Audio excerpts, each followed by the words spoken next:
What's going on, guys? It has been absolutely nasty outside, just from a humidity perspective. Our back patio here at the cabin has absolutely been covered in water on the floor every morning, and it takes about midday to dry up. I don't know if you all remember Chunky the kitten that we saved. Chunky was one of 6 cats that were born that we scooped out from under a shed at the other house, and he was tiny. Now he's enormous, and he's a predator. I mean, he finds everything out here, from snakes to rabbits to turtles. He'll attack just about anything, but he's one heck of a cute cat, and he has grown up to be enormous. I mean, he is just one really, really big cat. Super friendly, though, at least to people. I would hate to be a cockroach or any type of a rodent here at the property, because he does not show them any mercy at all. But he's my favorite little cat. Anyways, we have an interesting video today. We're going to go out and feed the goldfish. So let's jump over to the pond real quick so you can see what's going on over there. Like I said, it's just really humid and wet out here. We didn't get any rain. It's just all humidity and fog and mist. Anyways, so the pond's been doing really well. We put a couple of those little Christmas projector lights around it. Something very interesting.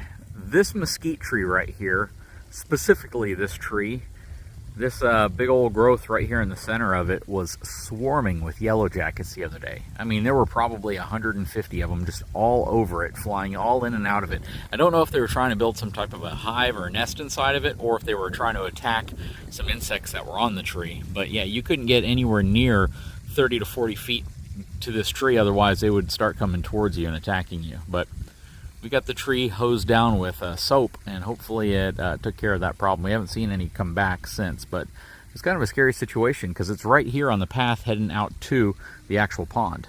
If you followed the channel for a while, you know we put about 33 fish inside of it. We put 30 small little goldfish, we put 2 large goldfish, and then we put this little bottom-eating fish that we'll probably never see again because he pretty much stays on the bottom of the pond. I try to feed them at least once a day. The pond is super murky. Ever since we had rain over the last couple of months, it hasn't cleared back up anymore. When it stops raining, it clears up really nicely. I mean, it's just absolutely gorgeous. The pond looks, I'm not going to say it's completely clear. It still has kind of a murkiness to it, but you can see the rocks we put at the bottom of it, and it stands out very nicely. But yeah, we occasionally get an opportunity to see some of the goldfish we put in here. I don't think we've lost any, because when you feed them, you stand out here for about 10 minutes and all of a sudden they all start coming to the surface, and some of the big ones will start jumping. But yeah, we're gonna feed the fish today, and hopefully I'll get an opportunity to film a couple of them. And then after that, we're gonna take on a Toro Zero-Turn maintenance task.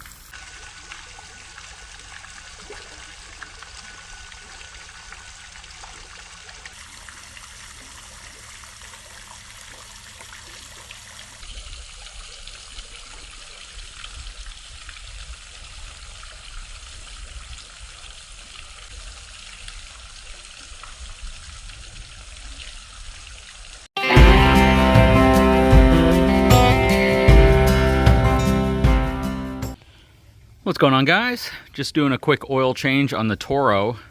We now have 129.7 hours on this thing. I think we were supposed to change it at like 100, but we're going to go ahead and change it now. I'm going to be using the Kawasaki 4-cycle engine oil, 10W40 blend. And yeah, I have the lawnmower propped up on this side a couple of inches, just so I can help get the oil out a little smoother. I also ran the mower for about 10 minutes just so it can warm up the oil a little bit, makes it a little bit thinner so it can empty out a little easier. But yep, and you always want to be sure whenever you change your oil. This is really cool how the Kawasaki, the FX 730 mower, has the little hose running out this way so you can empty out your oil from the back here. But you always want to loosen your oil cap. Otherwise, you'll have this pressure in there and you're not going to get much oil coming out. You'll get some, it'll just take forever. But once you loosen your oil cap, oil should start flowing pretty good. And it should take just a few minutes for your oil to drain. Yep, once that all drains out, we'll go ahead and pull the filter off, replace the filter, and get fresh oil in here. Oil filter we'll be installing today is the Kawasaki engine's oil filter. This is part number, I think it's actually on the oil filter. This is the 49065-0721, and I believe the 0724 will also fit this. It's just a little higher capacity, but that's primarily made for the Skag. But this is a slightly, or actually significantly smaller engine than what we have in the Skag. The Skag is the FX1000, which is like a 38 horse engine, whereas this one's an FX730. This one's like 24, 23 and a half, something like that. Anyways, this is the new filter we'll be putting on. Okay, so the oil is pretty much all drained. It's dripping out a little bit. Got the old oil filter off.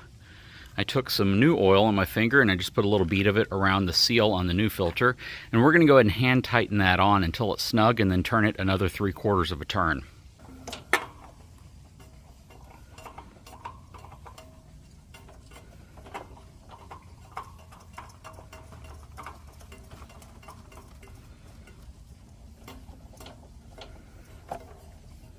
Okay, so it's on there now.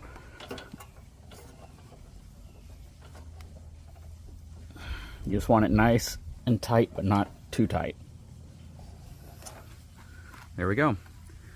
Now we're going to replace the fill cap on the end of the hose. I'll clean this off really well. Go ahead and reinstall that, and then we'll go ahead and fill it up with new fresh oil. Okay, so it's always a good idea to lay down some paper towels or cardboard or something underneath the mower, just in case once you pop that filter off, there's oil that's inside of it that wants to leak out, because it's almost always going to happen. And when it does, it'll make a mess on the ground if you don't. So I had some paper towels right there. They were actually underneath this area, and then I pushed the drain pan a little bit further under so it would catch anything coming out. I have to clean up a little area right there, but yeah, it kept the vast majority of the oil from getting on the ground. Actually, I don't think any of it got on the ground, so that's good. We already put the cap back on the end of the drain hose. New filter's on. We're going to go ahead and fill it up, and this is going to take about 2 quarts, a little more than 2 quarts, but we'll check it. We'll put 2 quarts in, and then we'll check it and see how far along it is after 2 quarts. You want to make sure you use a clean funnel.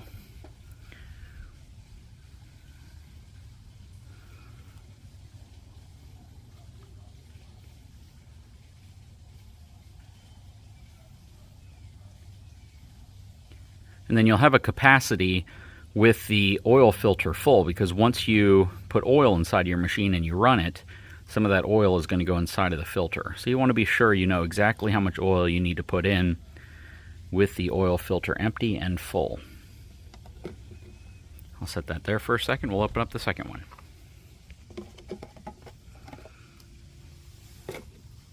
One down.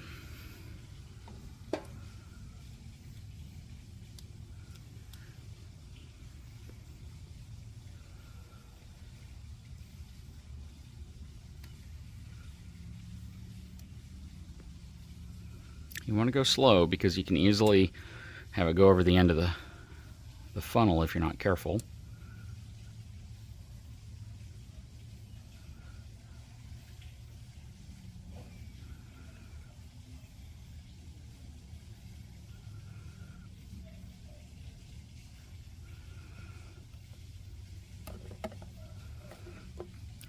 Okay, so we have 2 quarts of oil now inside of it. We're going to go ahead and close up the cap, run it for a minute, let it sit, and allow the oil to accumulate down at the bottom of it, and then we'll top it off with any extra oil that it might need.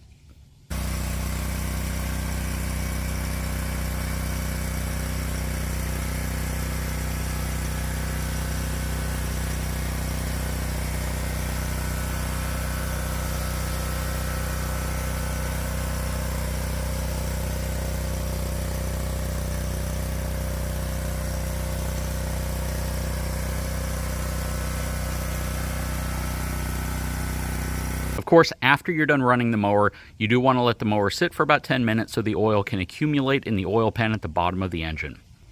Okay, so we have the mower shut off. I went ahead and checked the oil, and it appeared to be just a little low. It's always a little hard to tell after you change oil because oil is clear, and on the dipstick, you know, it's going to touch the outside of the tube there, and it may not give you like a perfectly accurate reading on the dipstick, but it looked to be just a little bit low, which is what we anticipated because it's a little over 2 quarts required. We're just going to pour a little bit more in, to top it off, but not very much. It's really just enough to replace what was pulled into the oil filter and just a little bit more to bring it up to spec. But we're going to go ahead and let it settle for a minute and we'll check it again. Okay, we added just a little bit more oil, and you don't want to screw in your oil cap whenever you're checking. And as you can see, we are right at the full line. So we are good to go. When you're checking, you just want to put it like that and then pull it back out. But when you're done, of course, you want to tighten it in place. Anyways, guys, very simple process. This whole thing maybe takes 15, 20 minutes. The longest part of this is just waiting for the oil to drain and then just running the mower, before you do this and then after you do this, so you can make sure that the oil is nice and able of flowing down to the bottom of the pan, so you're able to get as much of it out as possible. And then whenever you put new oil in, you want it to also work its way through the motor, warm up, and then settle at the bottom before you check it at the end to see if you need to top it off with anything else. Guys, again, super easy thing to do. Saves you a lot of money versus taking it to a mechanic or having a mechanic come out and do it. It's something you should be able to do on your own mower. I definitely did not do it at the interval we thought. I mean, honestly, the 129 hours, those 30 extra hours above 100 just flew by, and we didn't even realize it. But it's always good to change your oil at the recommended service intervals of whatever engine you have. And for this, it should have been at 100 hours, but we did it at 129. So a little past what we should have done, and that's my fault. Anyways, guys, I sure hope you've enjoyed this little instructional video on how to change the oil in your Kawasaki FX730V or several other motors. I'm sure most Kawasaki motors are going to be the same.